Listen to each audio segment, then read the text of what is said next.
Metro ரயில்கள் பணிகள் குறித்து உதயநிதி ஸ்டாலின் ஆய்வானது மேற்கொண்டு வருகிறார். இது குறித்த கூடுதல் விவரங்களோடு இணைகிறார் செய்தியாளர் பாரி கார்த்திக். வணக்கம் பாரி கார்த்திக், விவரங்கள். வணக்கம். சென்னை முழுக்க 3வது வழித்தட மெட்ரோ பணிகளானது நடைபெற்று வருகிறது.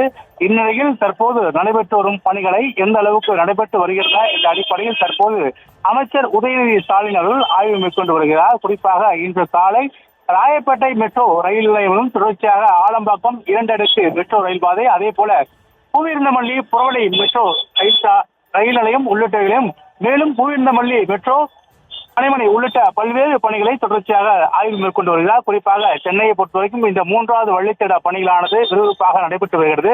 தொடர்ச்சியாக இந்த பணிகள் எவ்வாறு சென்று கொண்டிருக்கின்றன என்ற அடிப்படையில் தற்போது அமைச்சர் உதயநிதி ஸ்டாலின் ஆய்வு மேற்கொண்டு வருகிறார்.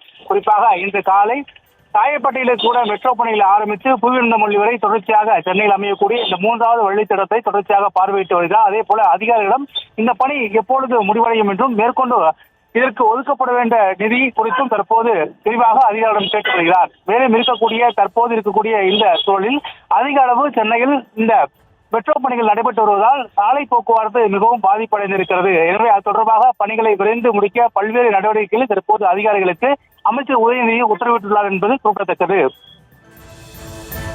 விவரங்களுக்கு நன்றி பாரி கார்த்திக். செய்திகளை உடனுக்குடனும் துல்லியமாகவும் தெரிந்து கொள்ள சப்ஸ்கிரைப் பண்ணுங்க.